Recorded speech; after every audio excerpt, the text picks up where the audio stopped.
अहीं के कार्यक्रम आशा की जोत में अहाँक स्वागत कर रहल छी। तहन अपन भाई के नेह सँ भरल अभिवादन के स्वीकार करूं। हम विश्वास करैत छी कि प्रभुक मंगलकारी नाम जे सब नाम से पवित्र अछि, ओहि नामक बड़ाई करैत अहाँ खूब हरखित भऽ कऽ अपन जिंदगी बिता रहल छी। हमरा लोकनि अखन देख रहल छी जे टाबरनाकल प्रार्थना अर्थात तंबूक प्रार्थनाक आरंभ कोना कऽ होइत अछि। एहि तरह हमरा लोकनि देखब कि प्रभु परमेश्वर मूसा के एहि बातक आज्ञा देलखिन जे अहाँ सब हमरा लेल एकटा तंबू बनायब आ तहन ओहि स्थान पवित्र स्थान कहायत आ तकरा भीतर में जे स्थान रहतै से परम पवित्र स्थान कहायत। मुदा ओहि बातक अहाँ कोना बनायब अर्थात तंबू के से आज्ञा प्रभु दऽ रहल छथिन। तहन आउ आजुक आराधना एकटा प्रार्थना के साथ आरंभ करी। हे सर्वशक्तिमान पिता प्रभु जी, हम अहाँके धन्यवाद दै छी पिता। अहाँ बड्ड नीक छी प्रभु, अहाँ बड्ड दयालु छी प्रभु। अहाँ दया के सागर, कृपा के सागर आ करुणा के सागर छी प्रभु। अपन कृपा के सागर में प्रभु जी हमरा सबके डुबकी लगाबऽ दिया, जाहिसँ प्रभु जी सब दिन हमरा लोकनि अहाँक संग बनल रही बा हमर दुख दर्दक प्रभु अहाँ बुझैत रही। हमर सब श्रोता भाई बहिनीक ऊपर प्रभु अहाँ विशेष रूप में दया करू आ हुनका प्रभु एहि सब परेशानी से दूर कऽ दियौक। एहि छोट प्रार्थना का हम अपन उद्धारकर्ता यीशु क्रिस्त के नाम से मांग रहल छी, आमीन। अब हमरा लोकनि आजुक अध्ययन आरंभ करब। जेना हम पहिने कहने छलहुँ हैं कि आजुक अध्ययन में हमरा लोकनि निर्गमनक पोथी के अध्ययन करब, तकर 26वां अध्याय। जँ अहाँके लग पवित्र पोथी अछि तऽ तकरा अहाँ खोलि कऽ राखि लिअ, अहाँके लेल ई बड्ड नीक रहत। तहन पहिल प्रभागक विषय में वस्तु की भेल तकरा हमरा लोकनि देख रहल छी। परमेश्वरक निवास स्थान। हमर मित्रवर, हमर भाई बहिन, केओ परमेश्वरक लेल निवास स्थान नहि बना सकैत छथि, किएक तऽ प्रभु एतेक महान छथि, एतेक पैघ छथि। मुदा हमरा लोकनि अपन नेहीके एकटा निवास स्थान प्रभुक लग बना सकलहुँ हैं, प्रभुक लेल बना सकलहुँ हैं। तैं प्रभुक हम बाजि सकैत छी, हे प्रभु अहाँ एहि निवास स्थान में आबि कऽ रहू। तहन जे हमरा सभक देही देवल गेल अछि से परमेश्वर के निवास स्थान अछि।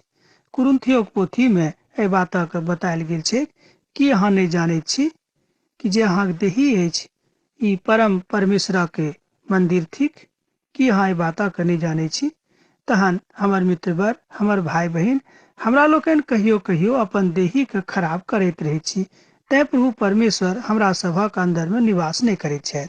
तहन आजुक दिन में जे हमरा लोकनि निवास स्थानक चर्चा करब ओ थिक तंबू, जाय में पिता परमेश्वर कहलखिन कि हम रहब।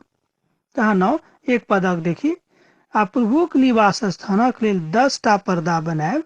आइ पर्दा के बाँटल सनी वाला और नीला, बैजनी और लाल रंगक कपड़ा के ऊपर कढ़ाई कैल कामक ऊपर करूबक साथ बनायब।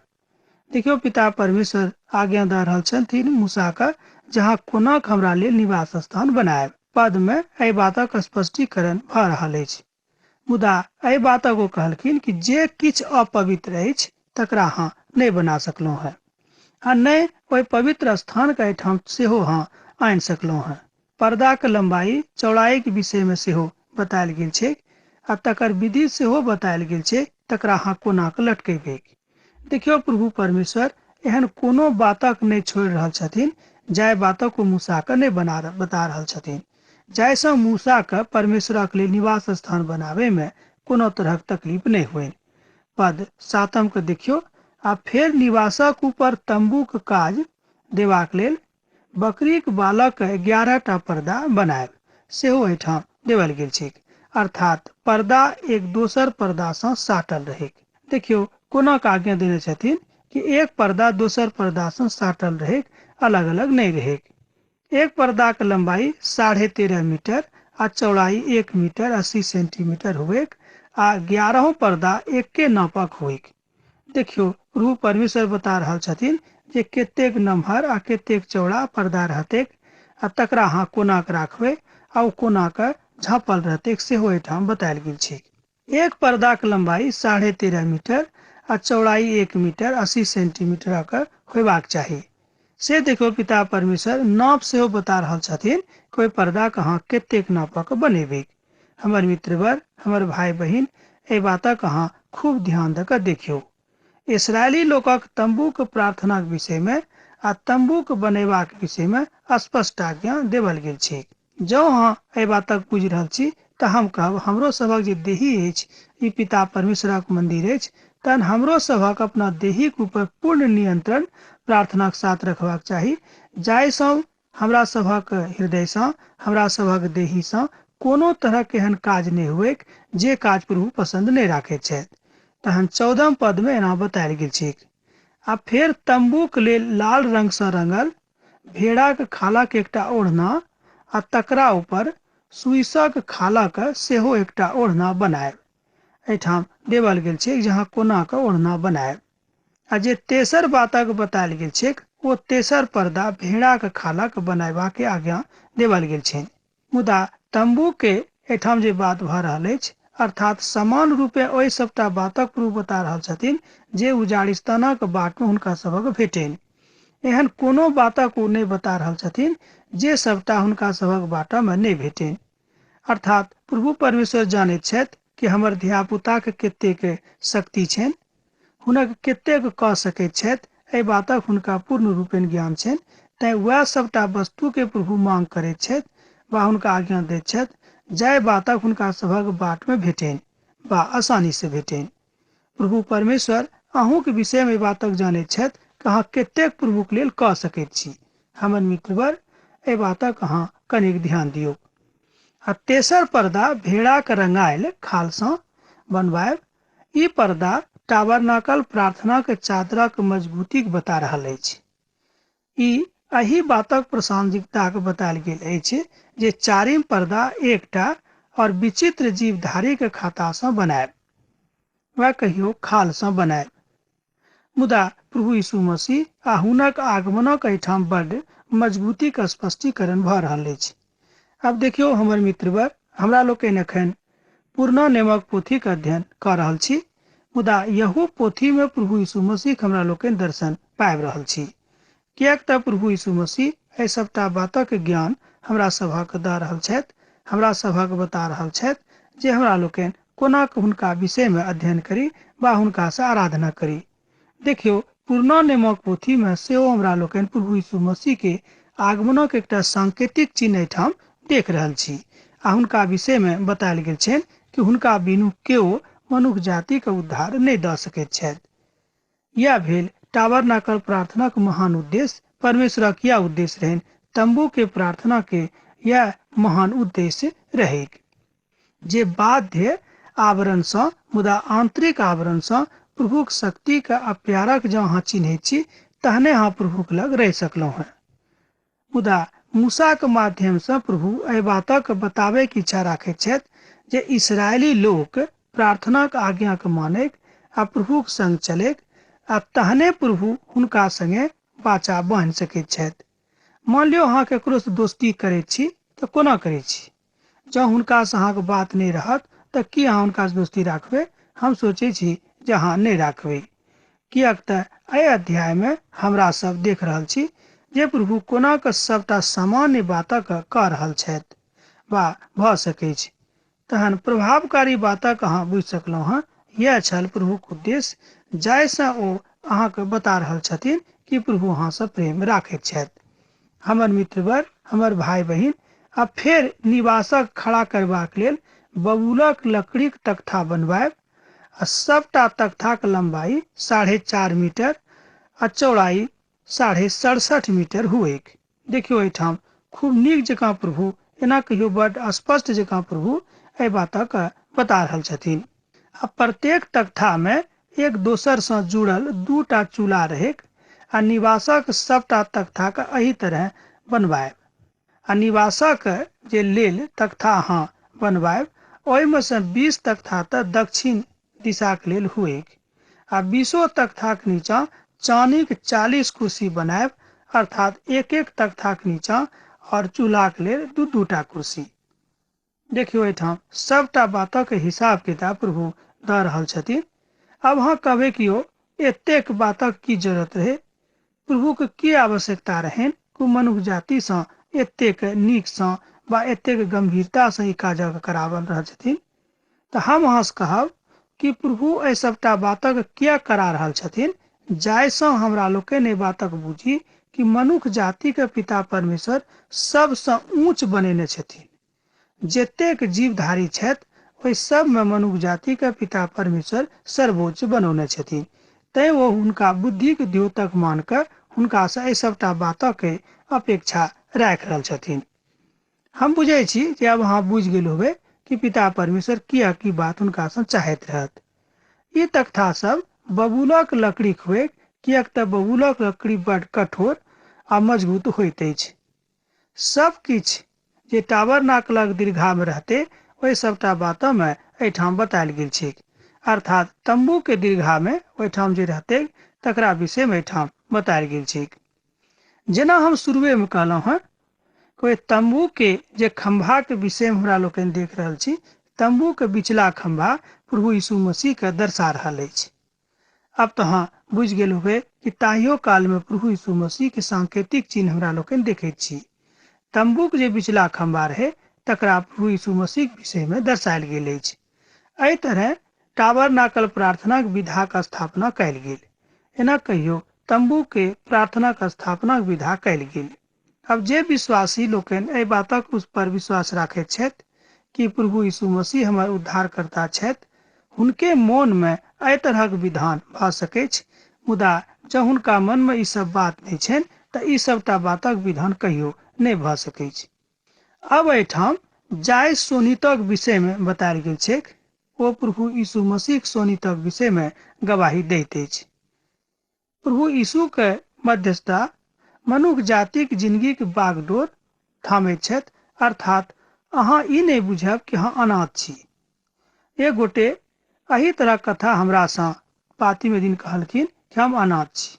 भाई बहिन, जँ अहाँ आजुक कार्यक्रम सुनि रहल छी हमर भाई, तऽ हम अहाँसँ कहब कि प्रभु यीशु मसीह सोनीत अहाँके लेल काफी अछि, बहुत अछि।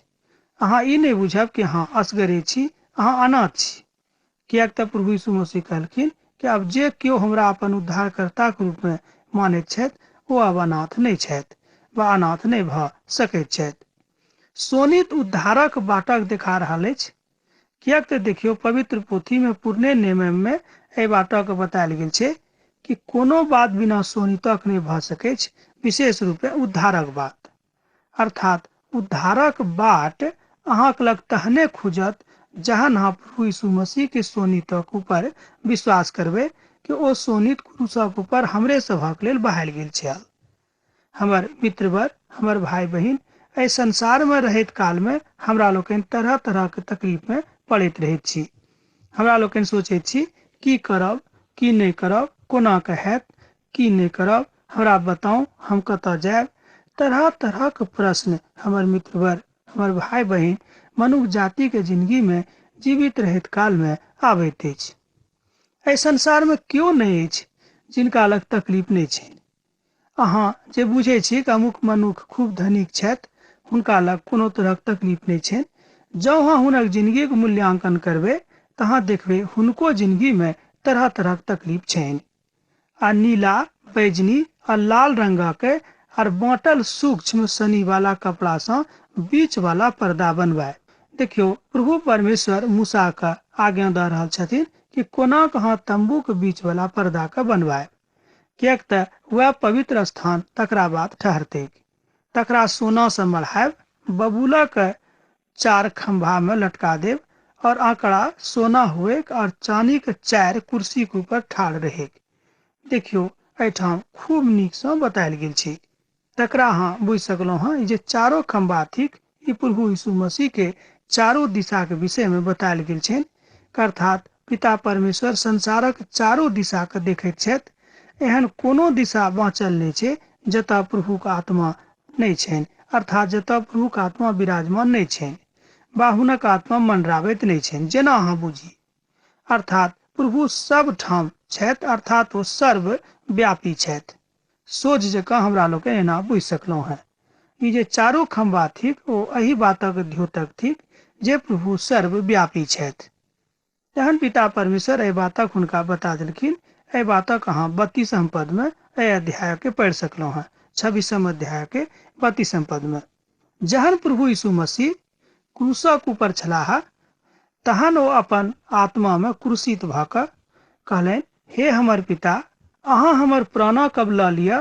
सोझ भाषा में एहि तरह बाजि सकलहुँ हैं, हे हमर पिता, हम अपन प्राण अब अहीं के हाथ में सौंप रहल छी।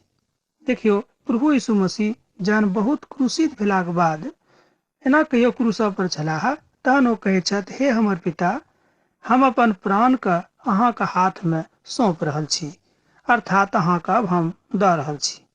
तंबू के चारो खंभा बबूले के बनायब, ई खंभा मजबूती के द्योतक छै।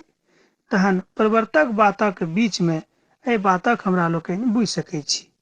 तकरा बाद परम पवित्र स्थानक लग अयबाक आज्ञा मात्र महायाचक के रहनि आर दोसर केओ के नहि रहनि।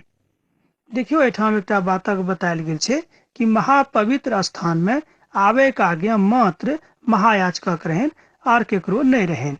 हमर मित्रवर, हमर भाई बहिन, एहि बातक अहाँ यथावत बुझि सकलहुँ हैं। जँ अहाँ यथावत भावना के या एना कहियो कि यथावत भावना के प्रतिरूपण एहिठाम प्रभु यीशु मसीह के मानवीय भावना के प्रतिरूपण कयल गेल बुझब, तहने अहाँ बुझि सकलहुँ हैं कि प्रभु यीशु मसीह एहिठाम प्रतिरूपण भावना के बता रहल छथि। क्रूसक मृत्यु हुनका एहि द्वारा सहय पड़लनि जाहिसँ संपूर्ण मनुष्य जाति के त्राण भेटैक, संपूर्ण मनुष्य जाति के उद्धार भेटैक।